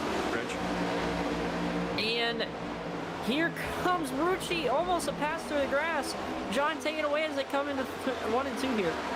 Wow, Rucci's really making some moves out there. And we talked about that just a few minutes ago. Some of these guys are really eyeballing their fuel pressure gauge right now. We don't have a fuel level meter in the cars. We don't have like a empty number and stuff like that. We watch our fuel pressure, and if that thing starts to flicker, we have to hit the road. 3 wide and 3 right now. A little bit of contact between LaFrance and the 5 car of Gaccione, and man, that could have been catastrophic, Brockton. Yeah, I tell you what, Rucci made his move to start moving up. His Thrower made his move, and that woke up Joseph Joseph. Joseph trying to get his 3rd win on the season and trying to stop that 48 of Matt Rucci from getting his 7th on the season. That would break Joseph's record of 6 wins in a single season. Still plenty of time for Joseph to get back up to that 7 mark, possibly. A few races left. He's all over the back bumper. The 83 gets loose. He's in the grass. Whoa, man. Great recovery, though. You got to admit, with this car, that right there was an example of great driving and ability to catch the car, because Brockton, we've seen it time in and time again in this next-gen car. Once it steps out, it's gone, man. And for him to get in the grass and save that car was remarkable. Absolutely. And Joseph was all over the rear end of Hunter Thrower, and that just got him loose off the corner. The in-car camera right now is Tyler Granat. He's got LaPinta on the inside of him. They touch it coming through 3 and 4 there. LaPinta gets loose, as you can see on that view. Everybody's starting to get loose with 18 laps to go here, John. 18 laps to go. All cards are on the table right now. You're going for everything you can get. You're not banking on the fact there might be another caution. Again, though, some guys are watching that fuel gauge a little bit, distressful, because, I mean, come on, let's be honest. You don't want to run out of gas when you're running up front, a.k.a. Dale Earnhardt Jr., Kansas, Dale Earnhardt Jr. World 600. We won't talk about that. I was there for that race. That's a heartbreak. You know what I mean? I mean, to be leading in a great race like that and come up 1 turn short on fuel, which is what some of these guys here at L-TAC are looking at right now. Yeah, but if I'm one of the guys like Gacchione or somebody like that, Stone possibly, that needs to watch their fuel pressure. I am watching this battle here between the 81 and the 13. These guys have been door banging for the last 5 laps, and eventually somebody's going to door bang a little too hard, probably. If my count's correct, we've only had 2 cautions, correct, Mason? That is correct. Only 2. Man, that is a fantastic race in anybody's book. Well, we are here at 16 laps to go, 116 laps down, 118 laps down, 16 to go, 2 cautions in, great racing on track. Has not been a boring race at all here at the L-TAC Tucson Sound Art Cup Series, and it's still really anybody's race. I mean, yeah, Rucci's got a half a second over Joseph, but man, look at LaPinta in that 13 car. He's looking strong. Joseph, never count that man out. And if Brockton, we have a late race caution, it's anybody's game at that point. Absolutely, and I'm getting kind of nervous with how wild LaPinta's becoming. He's trying to go 3 wide in turn 2. That's something you don't see every day, folks. I bet if I could look over at you right now, you'd be standing up, wouldn't you? Oh yeah, I'm about to get up on my feet because this is about to get big here with this battle. This could possibly decide the race for Rucci or Joseph. If one of these guys gets tight and loose, oh! Holy cow, Granat got loose off of the corner there, and if anybody missteps a little bit, gets into the marbles that we can see on the outside of this racetrack, we could have a big problem for these guys up front. Now all of this is taking place. Oh wow, way off pace. That's Ames again. That's Ames in the 33. Those 2. Oh, contact again. Wow, between the 81 and the 13, a little nudge from maybe. Oh, the 13 slides up. Wow, man, he's just, look at that wicked looseness right there. I don't know what happened there with the 81 and 13. I don't know if Granat was just giving him a shot to say, hey, I didn't appreciate that, but man, a really good, significant contact. And now we're going 3 wide here, sort of, with the stealth mode being engaged on Brogdon up there. Brogdon way up high, a little bit into the wall there, broke his momentum, so that's going to let LaPinta get by, and possibly Hunter Thor make a challenge for that position down on the inside here in 3 and 4. I'm telling you, right now, these guys here are giving it everything they have. LaPinta, Granat, Brogdon, these 3 aren't even in the top 5. But they're some of the most exciting races happening right now, and that's not even a bad thing.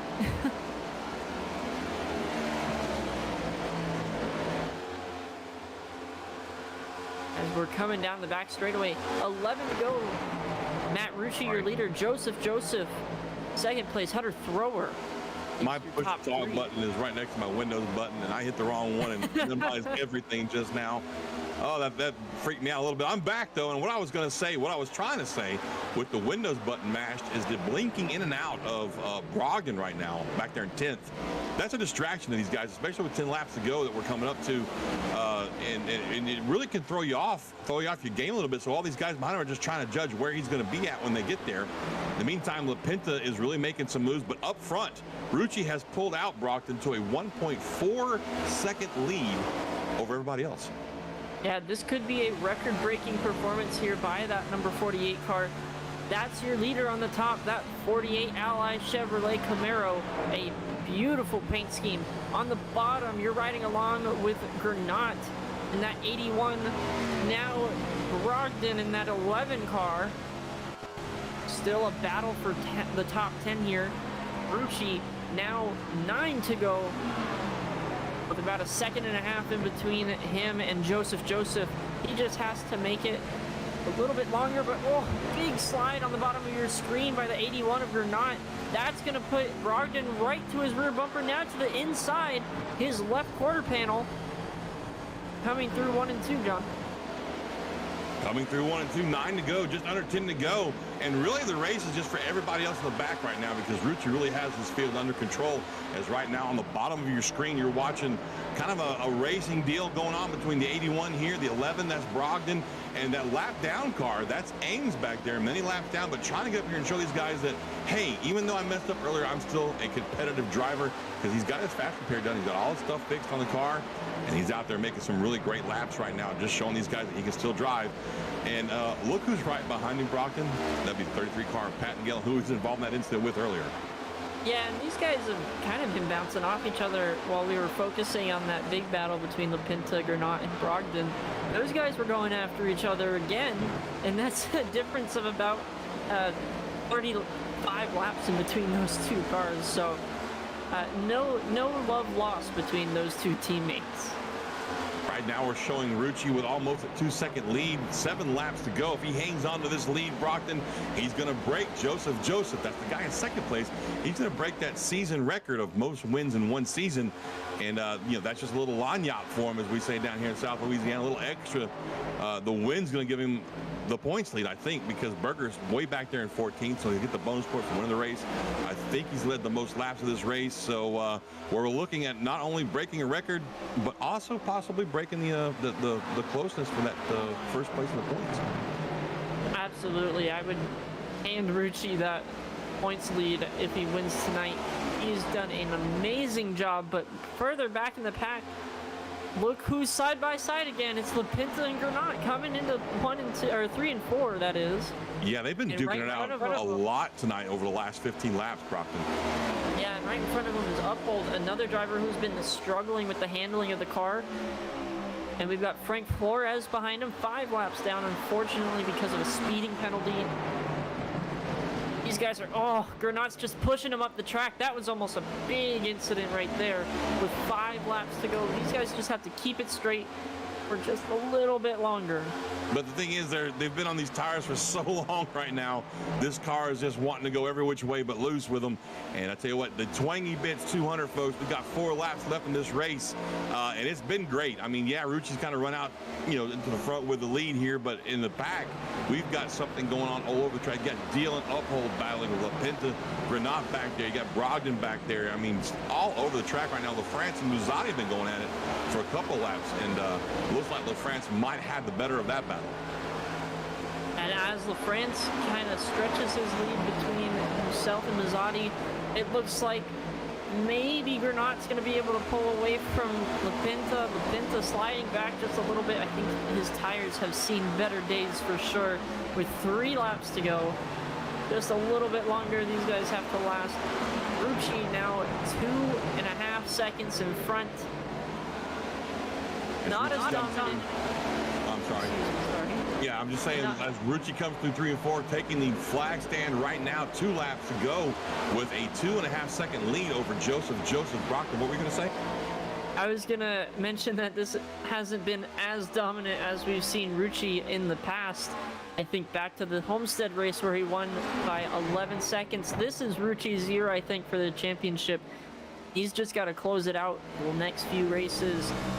And not to mention a couple rule changes in the coming weeks could maybe slow him down just a little bit. Big loose big right wiggle.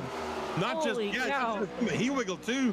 I guess maybe he saw what was going on in front of him. These are lap cars that he's trying not to get in front with, but it's the last lap. Final lap, white flag is out in the air for Rucci. He's got 2 lap cars right in front of him. I don't think he really needs to make many brave, crazy moves right here. He's got a 2.5 second lead over second place as he gets right up on the bumper of Berger.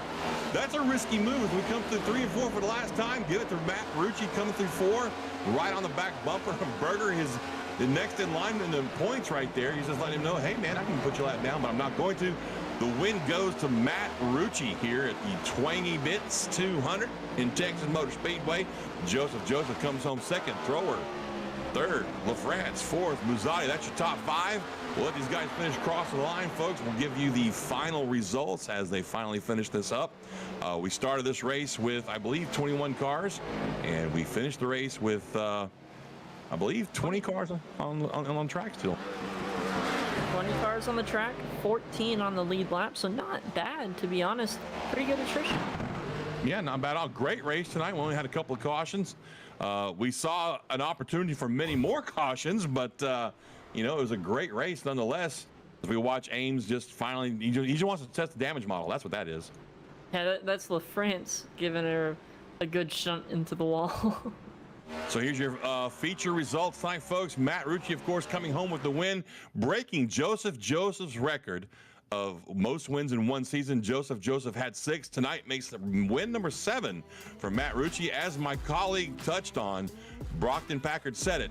this is Rucci's season to lose, man. I mean, he's got 7 wins now. He's got a pretty good points lead. We'll get the points updated if we can before we leave tonight over Jeremy Berger, who finished 14th, almost a lap down. 3rd place, Hunter Thrower. 4th place, Connor LaFrance. 5th, Anthony Muzzati. Barrett Huppold comes on 6th. Sean Dillon 7th. Tyler Granat 8th. Mario LaPinta 9th. Jeff Brogdon in 10th. Finish it off for me there, Brockton Packard. And 11th is going to be Sean Kaiser. 12th, Logan Hamilton. 13th is going to be Stefan Purcell. Jeremy Berger, unfortunately, comes home in 14th. Austin, let me get my pronunciation so I get this one right. Gaccione is going to come home in 15th. Colin Stone, 16th. Richard Springer, 17th. Frank Flores, the 3rd, 18th. As we finish out the field, 19th is going to be Robert Pentagel. 20th is Nathaniel Ames, and rounding out the field, the only car to officially pull off the track is going to be Chad Hodges in the 05. All right, folks, we're going to take ourselves a commercial break here. When we come back, we will get you some driver interviews and our final thoughts on tonight, and looking forward to next week's race. So make sure you stay tuned for the rest of the coverage of the Twang Bits 200 here at Texas Motor Speedway by LSRTV Production. We'll be right back. There are moments that surprise and delight the mind All right, and the I'm gonna check. senses. Introducing Sound Art, the world's first truly customizable, concealed, flat panel art speaker system. A revolutionary combination of incredible sound delivered from your most meaningful pictures. When art and technology intersect, there is a seamless blend of creativity and function. Come alive in the streetlight, pulling at the stars in the moonlight. Every time I feel you close. With Sound Art, anyone can print their own artwork or pick from numerous licensed artwork that we have. The possibilities are limitless. Enjoy beautiful and amazing sound throughout your home. The entire surface of your artwork generates incredibly robust sound. Sound art is elegantly hidden behind a high-grade, textured canvas wrap, bringing together the best of sound and art. This innovative design allows for a truly invisible, high-fidelity sound experience without bulky speakers. For licensors and other businesses, we are capable of producing thousands of units per day. We're using the highest quality materials to give you the best product available in the market. Everywhere you look, there's always art. What I like so much about sound art, that you could just pair it and play. Ansia, your art never sounded so good.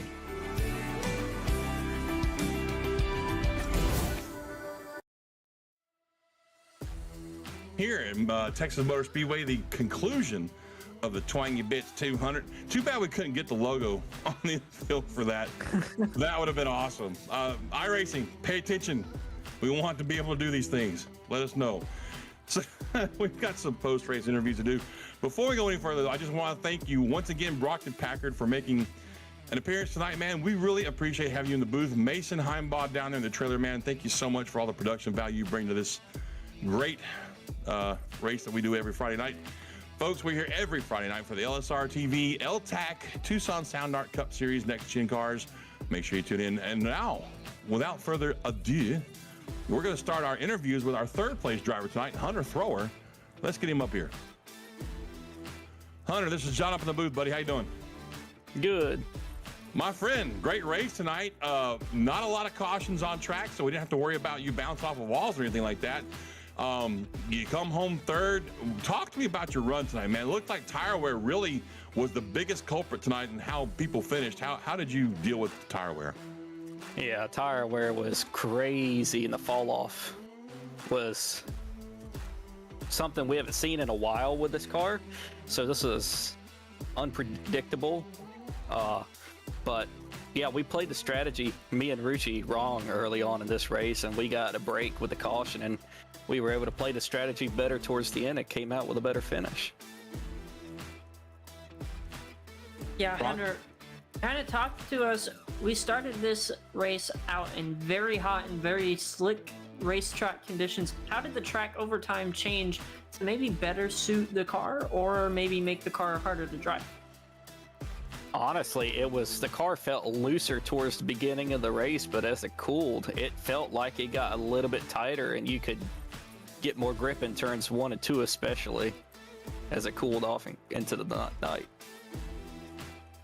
Well, Hunter, great run tonight. Congratulations on really, I mean, you guys, like you said, you guys had a bit of a strategy hiccup early in the race, but you came back strong from it. Do you have anybody you want to thank for your third place finish tonight, man? Yep, RD Designs and Badge Racing for bringing me a great Chevy Lowe's Camaro ZL1. All right, man.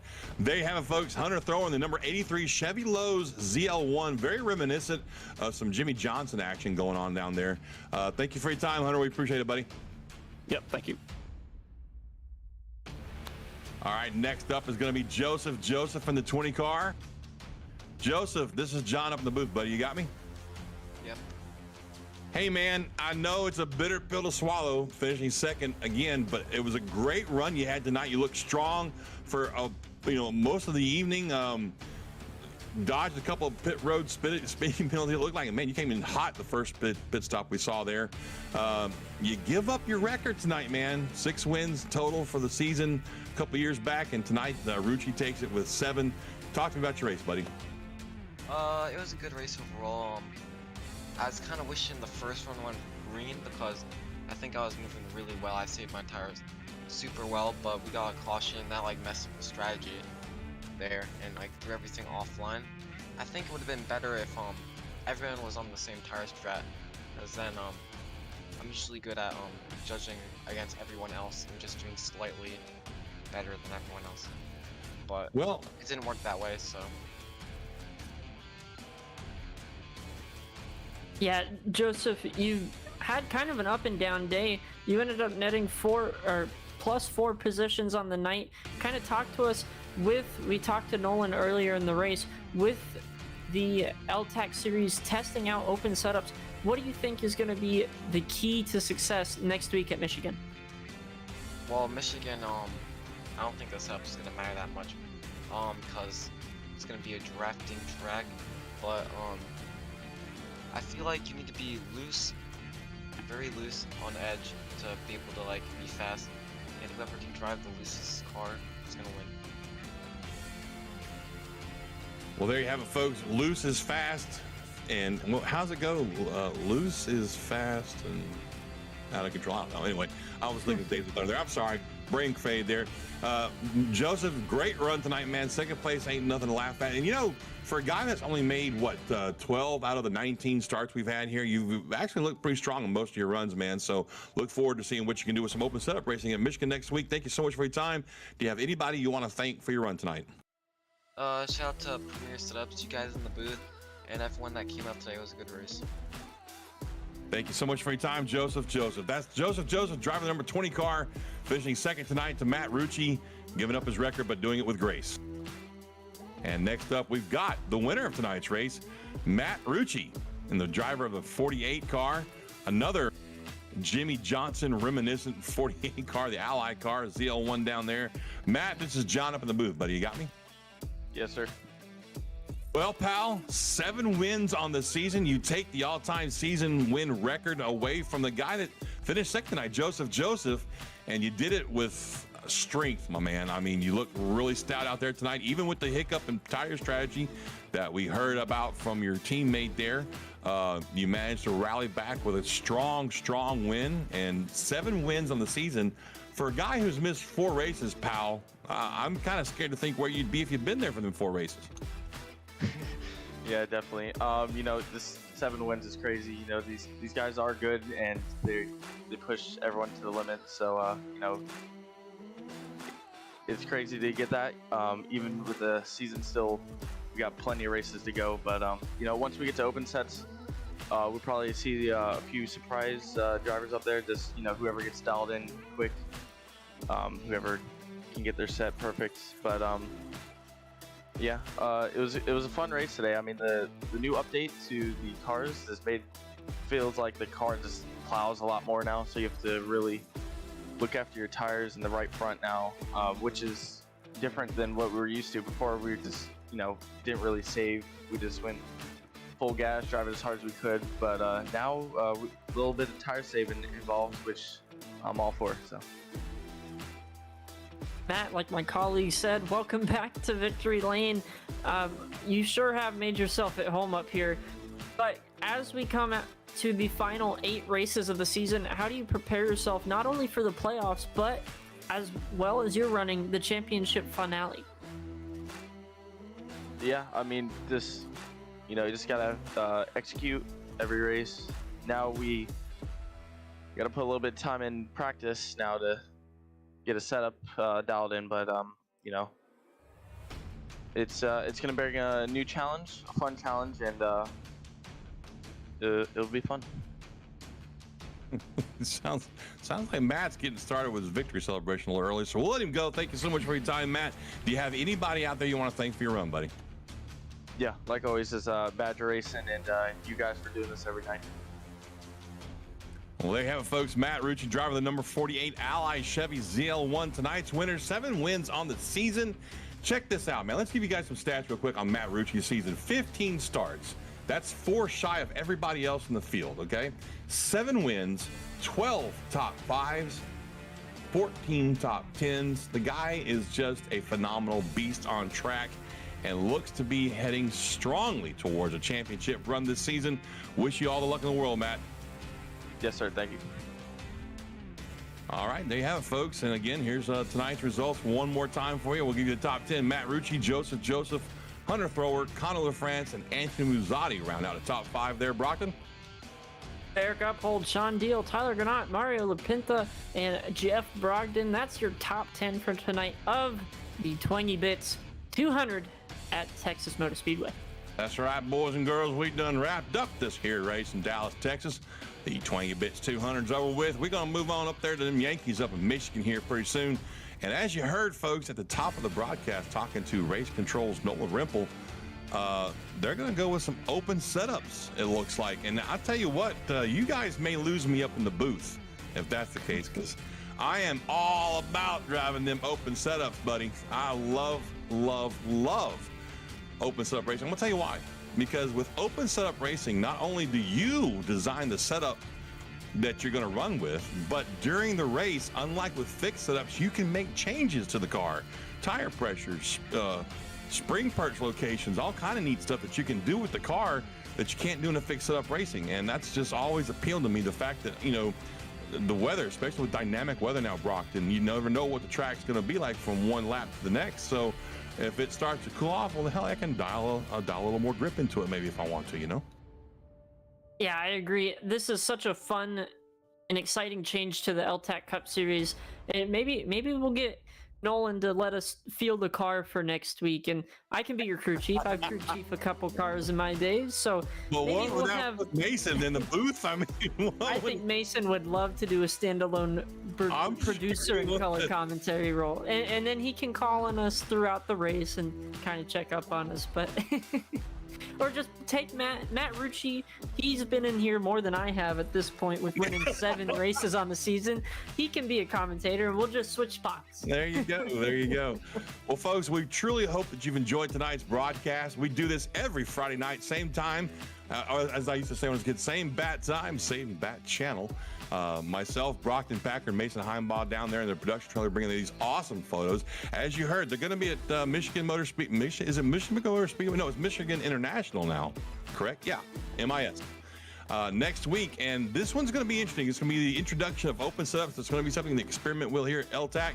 And don't forget, if you like what you see here, make sure you stop by and give these guys a like. Make sure you pay some love to their sponsor, Tucson Sound Art, at www.tucsonsoundart.com. If you want to be a part of the racing, hit these guys up at their L-TAC page on iRacing.com. The Truck Series is the route to go. If they like what they see, they'll bring you over here to the Cup Series. Brockton, you got any final thoughts for us tonight, buddy? Man, like always, I got to thank everybody that is involved with LSRTV, the L-TAC Cup Series.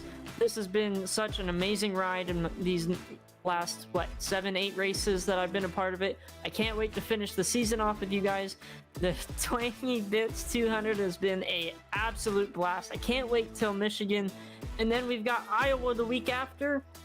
Then we have Happy Freedom Weekend where we're off.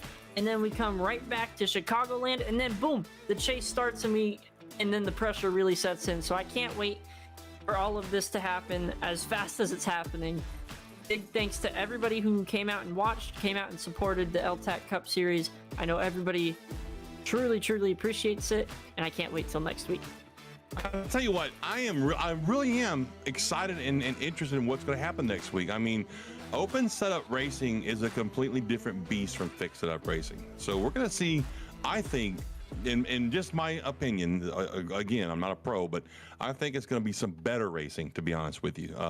Guys that aren't normally strong in fixed setup racing are probably going to come to the front. And like I said, these guys will be able to tune on these cars throughout the race. We'll probably see some guys show up with actual crew chiefs that you can do. So it's going to be fun, folks. So please make sure you stay tuned or tune in next week and check it out. For myself, Brockton Packard, Mason Heimbaugh down there bringing these outstanding overlays and images to you every Friday night. My name is John Mushton Jr. We're signing off from Dallas-Fort Worth for the Twangy Bits 200. This was LSRTV's production of the Tucson Sound Art Cup Series for L-TAC. God bless each and every one of you, and we'll see you next week.